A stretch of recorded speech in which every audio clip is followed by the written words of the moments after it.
अच्छा, maturity onset diabetes mellitus मॉडी में क्या होता है कि म्यूटेशन आ जाती है जीन्स में, जो कि बीटा सेल के फंक्शन को ड्राइव करते हैं। उन जीन्स के अंदर म्यूटेशन आ जाएगी, या फिर एटलीस्ट सुपरफिशियली उनमें आएगी जो कि रिजेंबल करते हैं सुपरफिशियली, यानी ये जो कंडीशन है मॉडी, ये टेंड करेगी to resemble to usual type 2 diabetes in many of the clinical features.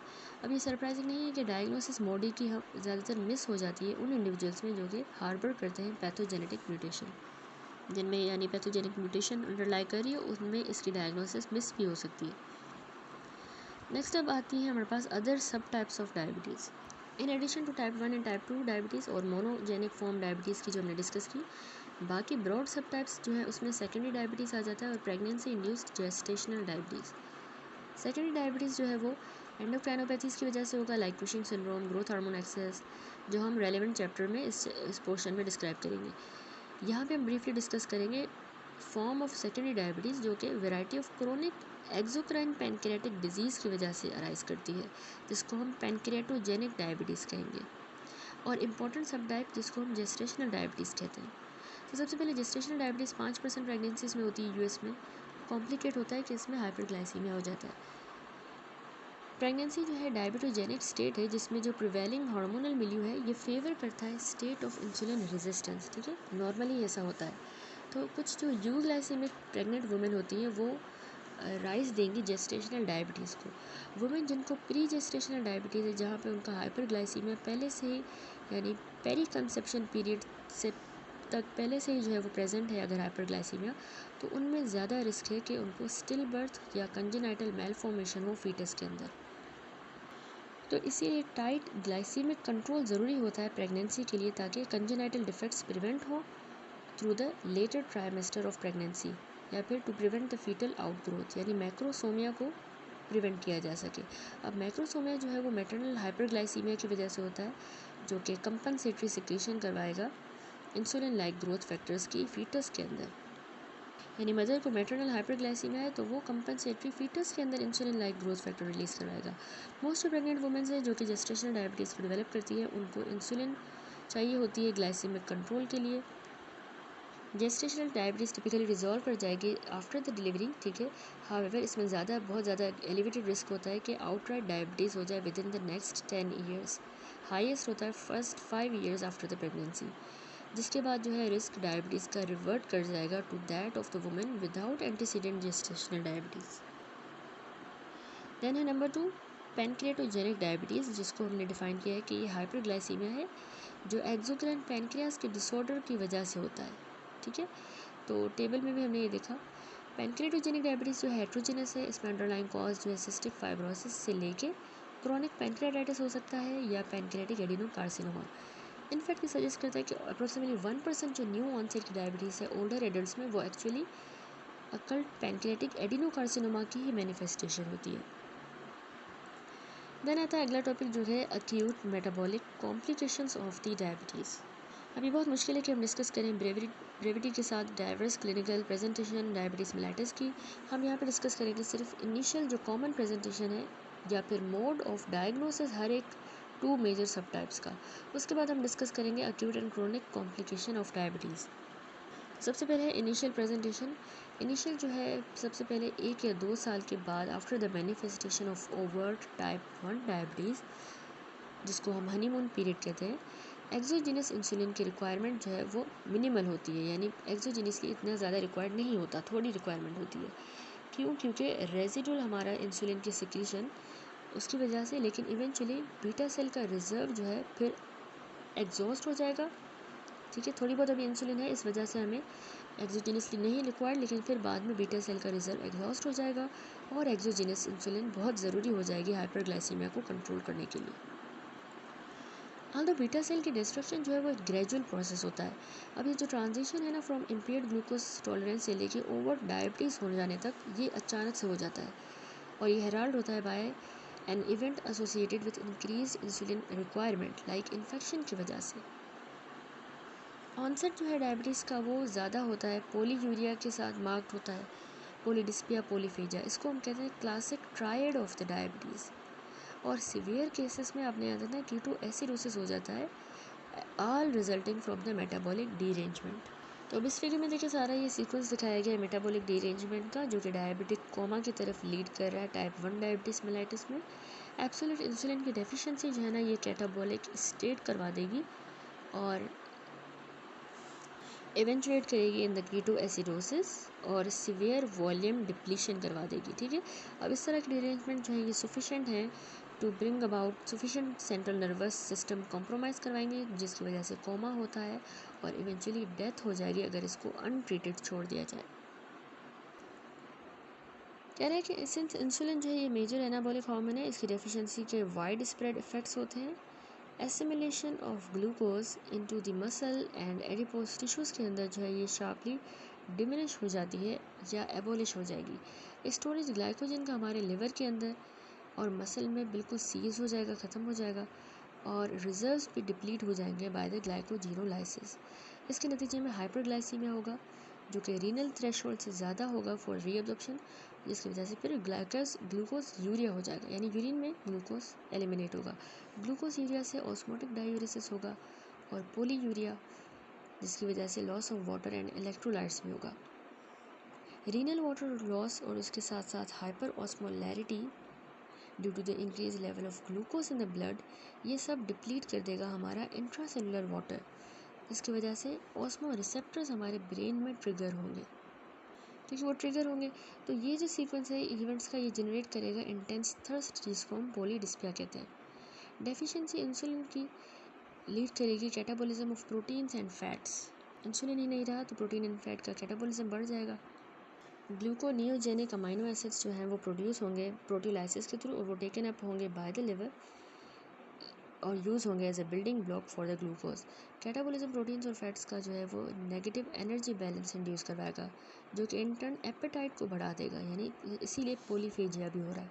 तो थस इससे क्लासिक ट्रायड कंप्लीट हुआ। डिस्पाइट द इंक्रीज एपेटाइट बेशक ज़्यादा है, लेकिन कैटाबॉलिक इफेक्ट्स डोमिनेट करेंगे, जिसकी वजह से पेशेंट का वेट लॉस हो रहा है। एपेटाइट बेशक बढ़ी हुई है, लेकिन कैटाबॉलिक की वजह से वेट लॉस हो रहा है, वीकनेस हो रही है। अब कॉम्बिनेशन पॉलीफेजिया का और वेट लॉस का ये पैराडॉक्सिकल है और ये ऑलवेज पॉइंट करता है कि इस पेशेंट में पॉसिबिलिटी है डायबिटीज़ की। नेक्स्ट है diabetic ketoacidosis and hyper osmolar non ketotic coma. वो पेशेंट जिनको टाइप 1 डायबिटीज़ है तो उनमें सिग्निफिकेंट डेविएशन हो जाती है नॉर्मल डाइटरी इनटेक की, अनयूजुअल फिजिकल एक्टिविटी, इन्फेक्शन या फिर किसी भी फॉर्म का स्ट्रेस जो है वो उनका मेटाबॉलिक इम्बैलेंस और ज़्यादा वर्सन कर देगी, जिसकी वजह से डायबिटिक कीटोएसिडोसिस होगा। प्लाज्मा में glucose usually in the range of 500 से 700 मिलीग्राम पर डेसीलीटर होगा as a result of absolute insulin deficiency. और अनअपोज्ड इफेक्ट हैं काउंटर रेगुलेटरी हार्मोन्स के, लाइक एपिनेफ्रिन के और ग्लूकागॉन के, तो इसीलिए 500 टू 700 मिलीग्राम हो रही है।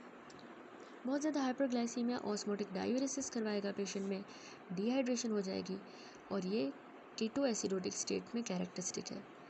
दूसरी जो मेजर इफेक्ट होता है वो है कीटोजेनिक मशीनरी की एक्टिवेशन।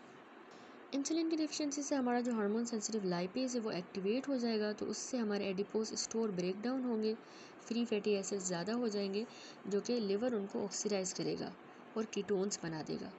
कीटोजेनेसिस एक एडाप्टिव फिनोमेना है, ये स्टारवेशन के टाइम पे होता है। ठीक है, तो इससे कीटोन्स बनते हैं जो कि हमारे वाइटल ऑर्गन्स को एनर्जी सप्लाई करेंगे, उनसे कंजप्शन होगी। फॉर एग्जांपल जैसे brain.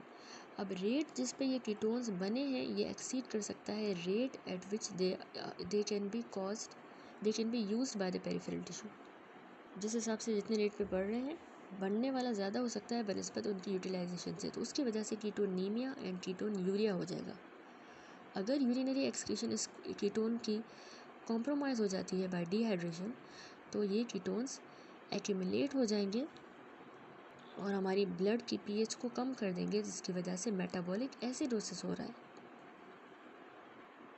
Type 2 diabetes also manifest करेगी पोलीयूरिया के साथ और पॉलीडिस्पिया भी होगा पेशेंट को। तो कुछ केसेस में मेडिकल अटेंशन जो है सॉर्ट होती है, क्योंकि अनएक्सप्लेन पेशेंट को वीकनेस होती है और वेट लॉस हो जाता है। मोस्ट फ्रीक्वेंटली हाउएवर डायग्नोसिस जो है ना रूटीन ब्लड या यूरिन टेस्टिंग एसिम्प्टोमेटिक इंडिविजुअल्स में जब की जाए उसके थ्रू डायग्नोसिस इस्टेब्लिश की जा सकती है। डीकम्पनसेटेड स्टेट में पेशेंट जिनको टाइप 2 डायबिटीज़ है वो hyper osmolar non ketotic coma develop कर देंगे। ठीक है, डीकम्पेंसेटेड स्टेट में हो रहा है, हाइपरोस्मोलर नॉन कीटोटिक कोमा। ये सिंड्रोम इनजेंडर्ड हो रहा है बाय सीवियर डिहाइड्रेशन हो गई resulting from the sustained osmotic diuresis की वजह से और यूरिनरी फ्लूइड लॉस की वजह से, क्योंकि क्रोनिक हाइपरग्लाइसीमिया है। टिपिकली इस तरह के अफेक्टेड इंडिविजुअल जो हैं वो ओल्डर एडल्ट होते हैं, डायबिटिक होते हैं, जो कि डिस्प्ले होते हैं बाय स्ट्रोक या इन्फेक्शन हो जाता है जो कि अनेबल है to maintain the adequate water intake. Keto acidosis की एब्सेंस और सिम्टम्स उसके जैसे नोजिया, वॉमिटिंग, रेस्पिरेटरी डिफ़िकल्टीज़, ये डिले कर देते हैं recognition of the seriousness of the situation until के सीवियर डिहाइड्रेशन का ऑनसेट ना हो और कोमा ना हो जाए। इस वजह से हमें इसकी डायग्नोसिस डिले मिलती है, ठीक है, क्योंकि कीटो एसिडोसिस और उसके सिम्टम्स नहीं हो रहे। तो जब तक सीवियर डिहाइड्रेशन नहीं होती, कोमा नहीं होता, तब तक इस तरह के ओल्डर एडल्ट डायबिटिक डायग्नोस नहीं हो पाती। ठीक है, यहाँ पे एक्यूट मेटाबॉलिक कॉम्प्लिकेशंस कंप्लीट हुई। नेक्स्ट है क्रोनिक कॉम्प्लिकेशन डायबिटीज़ की क्या होंगी। तो मॉर्बिडिटी जो कि लॉन्ग स्टैंडिंग डायबिटीज़ किसी भी टाइप के साथ जो मॉर्बिडिटी एसोसिएटेड है वो रिजल्ट करेगी from the chronic complication of hyperglycaemia.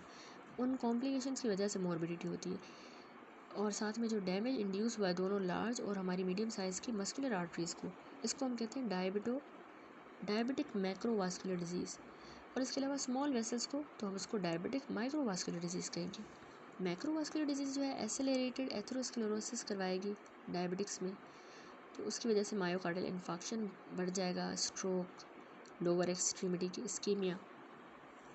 Microvascular disease इतना जो है वो ज़्यादा जो है मोस्ट प्रोफाउंड इफेक्ट रेटाइना में करवाएंगी, किडनीज, पेरिफेरल नर्व्स, तो उससे डायबिटिक रेटाइनोपैथी, नेफ्रोपैथी, न्यूरोपैथी होगा रिस्पेक्टिवली। ठीक है, यहाँ इस फिगर में दिखाया गया है लॉन्ग टर्म कॉम्प्लिकेशन डायबिटीज़ के, retinopathy, cataract, glaucoma, microangiopathy, cerebral vascular infarct, haemorrhage, hypertension, myocardial infarct, atherosclerosis, nephrosclerosis, glomerulosclerosis, arteriosclerosis, pyelonephritis.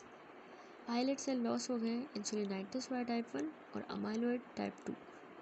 Peripheral vascular atherosclerosis जिसकी वजह से गैंग्रीन हुआ है, इन्फेक्शन हुआ है, पेरिफेरल न्यूरोपैथी और ऑटोनोमिक न्यूरोपैथी। अब जो पैथोलॉजिक फाइंडिंग्स है इस तरह के टिश्यूज़ में और उनके क्लिनिकल कॉन्सिक्वेंसेज वो हम डिस्क्राइब नेक्स्ट करेंगे। यहाँ पे जो है एक्सट्रीम वेरिएबिलिटी हमें मिलती है पेशेंट्स के among in the time of onset of these complication, इन कॉम्प्लिकेशंस की सीवियरिटी और पर्टिकुलर ऑर्गन या ऑर्गन्स कौन से इन्वॉल्व हैं। तो इंडिविजुअल्स जिनमें टाइट कंट्रोल है उनकी डायबिटीज़ का, तो उनका ऑनसेट डिलेड हो सकता है, हैंस उनमें टाइट कंट्रोल ऑफ हाइपरग्लाइसीमिया की नीड हो सकती है। ठीक है, इस तरह के ऑर्गन्स की फिर इन्वॉल्वमेंट जो है उनमें डिलेड होगी क्योंकि वो अपनी डायबिटीज़ को टाइटली कंट्रोल कर रहे हैं। तो इसीलिए हर पेशेंट को चाहिए कि वो हाइपरग्लाइसीमिया को टाइटली कंट्रोल करे डायबिटीज़ की। नेक्स्ट है pathogenesis, chronic complication of diabetes किस तरह डेवलप हो रही है। तो लॉन्ग टर्म कॉम्प्लिकेशन डायबिटीज़ की जो है मल्टीफैक्टोरियल है, आल्दो परसिस्टेंट हाइपरग्लाइसीमिया जो रह रही है, ग्लूकोटॉक्सिसिटी, ये इसमें की मीडिएटर है। ठीक है, at least 3 distinct metabolic pathway involve हुए हैं pathogenesis of long term complication में, जो कि लाइकली है कि ये सारे टिश्यू स्पेसिफिक मैनर में रोल प्ले करते हैं। एक है कि इसमें जो है एडवांस्ड ग्लाइकेशन एंड प्रोडक्ट्स की फॉर्मेशन होती है, AGEs की फॉर्मेशन। AGEs जो है ये नॉन एंजाइमेटिक रिएक्शंस की वजह से बनते हैं जब इंट्रासेलुलर ग्लूकोज डिराइव्ड प्रीकर्सर जैसे ग्लाइऑक्सल, मिथाइल ग्लाइऑक्सल, 3-डीऑक्सी ग्लूकोसोन, इस तरह के इंट्रासेलुलर जो ग्लूकोज डिराइव्ड प्रीकर्सर हैं और हमारे अमाइनो एसिड ग्रुप प्रोटीन्स के, इनके दरमियान नॉन एंजाइमेटिक रिएक्शन होता है तो AGEs प्रोड्यूस होते हैं, एडवांस्ड ग्लाइकेशन एंड प्रोडक्ट्स। अब AGEs का जो रेट ऑफ फॉर्मेशन होता है ना, ये एसेलरेट हो जाता है जब पेशेंट को हाइपरग्लाइसीमिया हो। AGEs जाके हमारे स्पेसिफिक रिसेप्टर्स के साथ बाइंड करेंगे, रेज जो कि इन्फ्लामेटरी सेल्स के ऊपर एक्सप्रेस्ड होते हैं, लाइक मैक्रोफेजेस और T सेल्स के ऊपर। एंडोथेलियम पे भी ये रिसेप्टर होते हैं, वास्कुलर स्मूथ मसल्स पे भी, उनके साथ ये AGEs बाइंड करेंगे। अब डिट्रीमेंटल इफेक्ट्स जो है AGE रेज सिग्नलिंग का with in the vascular compartment वो फॉलोइंग है। ठीक है, एक तो क्या होगा, इससे साइटोकाइंस और ग्रोथ फैक्टर्स रिलीज़ होंगे जिसमें ट्रांसफॉर्मिंग ग्रोथ फैक्टर बीटा भी आ जाता है। तो इससे बहुत ज़्यादा एक्सेस बेसमेंट मेम्ब्रेन की डिपोजिशन हो जाएगी मटेरियल की, और vascular endothelial growth factor implicate हुआ है डायबिटिक रेटाइनोपैथी में, जो हम आगे डिस्कस करेंगे। ठीक है। तो इस तरह के साइटोकाइंस और ग्रोथ फैक्टर रिलीज होंगे। इसके अलावा ये क्या करवाएगा कि जनरेशन करवाएगा रिएक्टिव ऑक्सीजन स्पीशीज़ की एंडोथेलियल सेल्स में से। इसके अलावा प्रोकोएगुलेंट एक्टिविटी हमारे एंडोथेलियल सेल्स की बढ़ेगी और मैक्रोफेजेस की प्रोलिफरेशन भी वास्कुलर स्मूथ मसल सेल्स की ज़्यादा होगी, इन्हेंस होगी और एक्स्ट्रा सेलुलर मैट्रिक्स भी सिंथेसाइज होगा।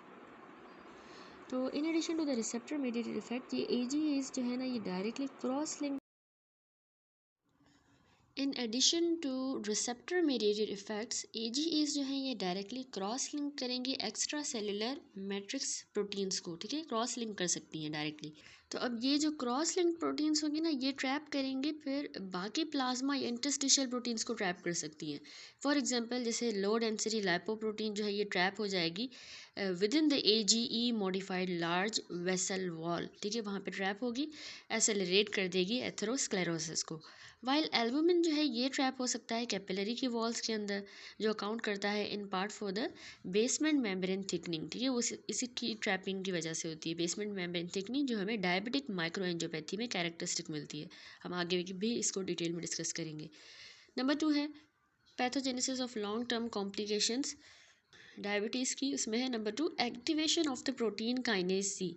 देखिए, activation intracellular protein kinase C की जो है कैल्शियम आयंस की वजह से, एंड सेकंड मैसेंजर डायएसाइल ग्लाइसरोल, ये एक इम्पॉर्टेंट सिग्नल ट्रांसडक्शन पाथवे होता है बहुत सी सेलुलर सिस्टम्स में। ठीक है, इंट्रासेलुलर हाइपरग्लाइसीमिया जो है ये स्टिमुलेट करती है डिनोवो सिंथेसिस डायएसाइल ग्लाइसरोल की फ्रॉम द ग्लाइकोलाइटिक इंटरमीडिएट और हेंस कॉज करवाएगी activation of the protein kinase C. अब डाउन स्ट्रीम जो इफ़ेक्ट्स हैं प्रोटीन काइनेज सी के एक्टिवेशन के, वो न्यूमरस होते हैं और उसमें आता है कि प्रोडक्शन होगी प्रो एंजियोजेनिक मॉलिक्यूल्स की, जैसे कि वास्कुलर एंडोथेलियल ग्रोथ फैक्टर। ठीक है, जो इम्प्लिकेटेड होता है नियोवास्कुलराइजेशन में, जो हमें डायबिटिक रेटिनोपैथी में मिलती है। और इसके अलावा फाइब्रोजेनिक मॉलिक्यूल्स प्रोड्यूस होंगे, उनकी प्रोडक्शन होगी जैसे कि ट्रांसफॉर्मिंग ग्रोथ फैक्टर बीटा। तो ये ना एक्स्ट्रा सेलुलर मैट्रिक्स की डिपोजिशन को बढ़ा देता है और बेसमेंट मेम्ब्रेन मटेरियल को भी। ठीक है, नंबर 3 आता है पैथोजेनेसिस में डिस्टर्बेंस इन द पोलीओल पाथवेज। तो अब कुछ टिश्यूज़ जो कि रिक्वायर नहीं करते इंसुलिन को अपनी ग्लूकोज ट्रांसपोर्ट के लिए, जैसे हमारी नर्व्स हैं, लेंस, किडनी, ब्लड वेसल, इनको ज़रूरत नहीं है इंसुलिन की ग्लूकोज ट्रांसपोर्ट के लिए। तो हाइपरग्लाइसीमिया इनमें जो है ना बहुत ज़्यादा इंट्रासेलुलर ग्लूकोज करवा देगी, जो कि मेटाबोलाइज होगा by the enzyme aldose reductase की मदद से इनटू द सॉर्बिटोल। ठीक है, सॉर्बिटोल बनेगा, पोलियोल बनेगा और इवेंचुअली फ्रक्टोस बन जाएगा इन रिएक्शन जो कि NADPH को यूटिलाइज करके होगा। ठीक है, reduced form of nicotinamide dinucleotide phosphate, इसको को फैक्टर की तरह यूज़ करके और ये कन्वर्जन हो रही है। ठीक है, फाइनली फ्रक्टोज के अंदर। तो NADPH ऑल्सो जो है ये रिक्वायर्ड होता है bye the enzyme glutathione reductase in a reaction that generates the reduced glutathione. तो जिस तरह हमने चैप्टर 2 में एक्सप्लेन किया 3rd ईयर में कि ग्लूटाथायोन जो है, reduced glutathione one of the most important antioxidant mechanism होता है सेल में।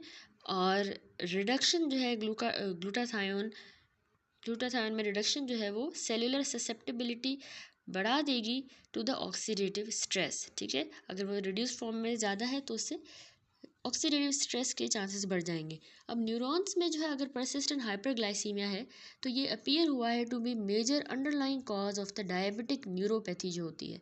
ठीक है, इसको ग्लूकोज न्यूरोटॉक्सिसिटी भी कहते हैं। तो नेक्स्ट अब आ जाए मॉर्फोलॉजी पे। बहुत ही जो मोस्ट इंपॉर्टेंट मॉर्फोलॉजिक चेंजेस हमें मिलते हैं related to the many late systemic complications of diabetes. ठीक है, उसमें लेट मिलेंगे हमें, लेट जो सिस्टमिक कॉम्प्लिकेशंस होंगी उनमें ज़्यादातर मॉर्फोलॉजिक इंपॉर्टेंट चेंजेस मिलेंगे। अब इस तरह के चेंजेस हमें टाइप 1 में भी मिलते हैं, टाइप 2 डायबिटीज़ में भी। तो इस फिगर में जो है 20.25 में यहाँ लॉन्ग टर्म कॉम्प्लिकेशंस दिखाई गई हैं डायबिटीज़ की, जो कि हमने डिस्कस कर लिया है फिगर को। तो सबसे पहले देखिए पैनक्रियाज में जो है ना लेजन्स पैनक्रियाज में इनकॉन्स्टेंट होती हैं। एक वन और more of the following alterations हमें मिल सकती हैं। एक तो reduction in the number and size of the eyelet. ठीक है, उनका नंबर भी और उनका साइज़ भी जो है ना वो कम हो रहा है। अब ये जो चेंज है ये बहुत ही ज़्यादा ऑफन हमें टाइप 1 डायबिटीज़ में मिलता है, पार्टिकुलरली रैपिडली अगर वो डिजीज़ एडवांस कर रही है। मोस्ट ऑफ द आईलेट जो है वो छोटे होंगे, इनकॉन्स्पिशियस होंगे और हमें आइडेंटिफाई नहीं होंगी, इजीली डिटेक्ट नहीं हो पाएंगे। ठीक है, दूसरा क्या होता है कि इसमें ल्यूकोसाइटिक इनफिल्ट्रेट मिलेगा हमें आईलेट्स में, इसको हम कहते हैं इंसुलाइटस। ठीक है, इंसुलाइटस जिसमें जो प्रिंसिपली T लिम्फोसाइट्स का कंपोज हुआ होगा। तो इसमें 26A फिगर में देखिए यहाँ पे ऑटो इम्यून इंसेलाइटिस दिखाया गया है। ये ह्यूमन पैनक्रियाटिक एक्सप्लांट है। एरोस जो हैं ये पॉइंट कर रहे हैं इन्फ्लामेशन की तरफ, जो कि आइलेट ऑफ लैंगरहैन को सराउंड कर रही है, जबकि जो सराउंडिंग का एसिनल स्ट्रक्चर है वो इसेंशियली नॉर्मल है। ठीक है, ठीक है, ये एरोस जो हैं ये इन्फ्लामेशन को इंडिकेट कर रहे हैं जो आइलेट को सराउंड कर रही है। तो इसमें इंसुलाइटिस हो जाता है जिसमें ज़्यादातर टी लिम्फोसाइट्स होते हैं, और ये मोर ऑफन हमें टाइप 1 डायबिटीज़ में ही मिलते हैं at the time of clinical presentation. ठीक है, क्लिनिकल प्रेजेंटेशन के टाइम पे ये भी हमें टाइप 1 में ही मिलते हैं। इसके अलावा चेंज है अमाइलॉइड की deposition within the islet in type 2 diabetes. अब ये जो है बिगिन होगी in and around the capillaries. ठीक है, उनके अंदर भी और अराउंड भी कैपिलरीज की हो रही है, और बिटवीन द सेल्स भी होगी। तो अब एडवांस स्टेज में क्या होता है कि आइलेट वर्चुअली बिल्कुल ही ओब्लिटरेट हो जाएंगे, फाइब्रोसिस हो जाएगी, और ये मतलब हमें ऑब्जर्व होंगे। तो अगर इस बी फिगर में देखें 20.26 में, तो यहाँ पे दिखाया गया है कि अमाइलोइडोसिस जो है पैनक्रेटिक आइलेट की टाइप 2 डायबिटीज़ में। अमाइलोइडोसिस टिपिकली ऑब्जर्व होती है late in the natural history of this form of diabetes, जिसमें आइलेट की इन्फ्लामेशन हमें अर्लीस्ट ऑब्जर्वेशन में मिलती है। ठीक है, ये अमाइलॉइड की डिपोजिशन हो गई। तो अब ये वाला जो चेंज है याद रखिएगा टाइप 2 डायबिटीज़ में ज़्यादातर मिलता है। इसके अलावा है कि हमें मॉर्फोलॉजी में इंक्रीज़ मिलता है number and size of islet का। स्पेशली ये नॉन डायबिटिक जो न्यूबॉर्न्स होते हैं डायबिटिक मदर्स के, उनमें हमें ये कैरेक्टरिस्टिक मिलता है कि मतलब साइज़ और नंबर आइलेट्स का बढ़ जाता है डायबिटिक मदर्स के नॉन डायबिटिक न्यूबॉर्न्स के अंदर। अब प्रिजमेबली जो फीटल जो आइलेट्स हैं उनका हाइपरप्लेजिया हो जाता है। क्यों? क्योंकि मदर की हाइपरग्लाइसीमिया है, उसके रिस्पॉन्स में मैटरनल हाइपरग्लाइसीमिया की वजह से न्यूबॉर्न के आइलेट में हाइपरप्लेजिया होता है। इसके अलावा चेंज है कि डायबिटिक मैक्रोवास्कुलर डिजीज़ का हॉलमार्क है कि एसेलरेटेड एथेरोस्क्लेरोसिस हो जाए, जो कि एओर्टा को अफेक्ट करे और लार्ज और मीडियम साइज़ की आर्टरीज़ को। ठीक है, एसेलरेटेड एथेरोस्क्लेरोसिस। अब सिवाय इसकी ग्रेटर सिवियरिटी के और इसके अलावा इसका जो अर्लियर एज एट ऑनसेट है, एथेरोस्क्लेरोसिस जो डायबिटिक्स में है वो इनडिस्टिंग्विशेबल है from the non diabetics. Distinguish हम नहीं कर पाते इनको सिवाय इसकी सिवियरिटी और earlier age at onset. Myocardial infarction जो है वो एथेरोस्क्लेरोसिस की वजह से हो जाता है कोरोनरी आर्टरीज के अंदर, और ये मोस्ट कॉमन कॉज बनता है डेथ का डायबिटिक्स के अंदर। ठीक है, डायबिटिक्स पेशेंट्स में सिग्निफिकेंटली ये जो है ऑलमोस्ट कॉमन है डायबिटिक वुमेन में as in the diabetic man, उतना ही कॉमन है। बाय कंट्रास्ट मायोकार्डियल इन्फाक्शन जो है नॉन डायबिटिक वुमेन में नहीं है, इतना कॉमन नहीं है, जो कि रिप्रोडक्टिव एज में है नॉन डायबिटिक वुमेन। देन है gangrene of the lower extremities. अच्छा, तो मतलब नॉन डायबिटिक में इतना कॉमन नहीं है, यानी कि मायोकार्डियल इन्फेक्शन अगर अर्ली एज में हो रहा है तो वो डायबिटिक पेशेंट हो सकती है यंगर एज में। नेक्स्ट है gangrene of the lower extremities. अब क्योंकि एडवांस्ड वास्कुलर डिजीज़ हो गई है तो तकरीबन 100 टाइम मोर कॉमन है इंडिविजुअल्स में जिनको डायबिटीज़ है बनस्बत जनरल पॉपुलेशन के। ठीक है, एडवांस वास्कुलर डिजीज़। लार्जर जो हमारी रीनल आर्टरीज होती है वो ज़्यादा सब्जेक्ट होती हैं कि मतलब उनमें ज़्यादा सिवियर किस्म की एथेरोस्क्लेरोसिस हो जाए लार्ज रीनल आर्टरीज में। लेकिन मोस्ट जो डैमेजिंग इफेक्ट है ना डायबिटीज़ के किडनीज़ में, वो एग्जर्ट होते हैं at the level of glomeruli, और माइक्रो सर्कुलेशन पे ज़्यादा उसके इफ़ेक्ट्स होते हैं। ठीक है, तो डायबिटीज़ के जो हम आगे भी डिस्कस करेंगे। देन है हाईलाइन आर्टीरियोस्क्लेरोसिस। अब वास्कुलर लेजन ये जो है जो एसोसिएटेड होती है हाइपरटेंशन के साथ, ये ज़्यादा प्रिवेलेंट है और मोर सीवियर होती है डायबिटिक्स में बनस्बत नॉन डायबिटिक्स के। ठीक है, ये हाईलाइन आर्टीरियोस्क्लेरोसिस, लेकिन ये स्पेसिफिक नहीं है डायबिटीज़ के लिए, और ये हमें ओल्डर एडल्ट में भी मिल सकती है जो कि सफ़र नहीं कर रहे होते आइदर डायबिटीज़ से या हाइपरटेंशन। ओल्डर में भी मिलती है हमें जिनको ना ही डायबिटीज़ हो ना ही हाइपरटेंशन। तो ये जो है ये हाईलाइन आर्टीरियोस्क्लेरोसिस जो है ये लेगी form of amorphous highline thickening हो जाएगी आर्टीरियोल्स के वॉल की। तो थिकनिंग की वजह से लूमेन जो है बिल्कुल नैरो हो जाएगा। तो अगर हम इस फिगर में देखें 20.27 में यहाँ पे दिखाया गया है कि सिवियर जो है रीनल हाईलाइन आर्टीरियोस्क्लेरोसिस हो गई है पीरियोडिक एसिड शिफ्ट स्टेन स्पेसिमेन में। यहाँ नोट करें बहुत ज़्यादा थिकन टॉर्चुअस सा एफरन जो आर्टीरियोल है हमें नज़र आ रहा है। ठीक है, एमॉर्फस नेचर है, थिकन वास्कुलर वॉल की वो बिल्कुल एविडेंट है। नॉट सरप्राइजिंगली डायबिटिक पेशेंट्स में इसकी जो सिवियरिटी है वो रिलेटेड नहीं होती, ना कि सिर्फ इसकी ड्यूरेशन ऑफ डिजीज़ के साथ, लेकिन ऑल्सो प्रेजेंस या एब्सेंस हाइपरटेंशन की अगर है साथ में, या अगर नहीं है तो उस हिसाब से उतनी सीवियर किस्म की हाईलाइन आर्टीरियोस्क्लेरोसिस होगी। ठीक है, तो सीवियरिटी पे भी डिपेंड करता है, हाइपरटेंशन की प्रेजेंस या एब्सेंस इस पर डिपेंड करती है।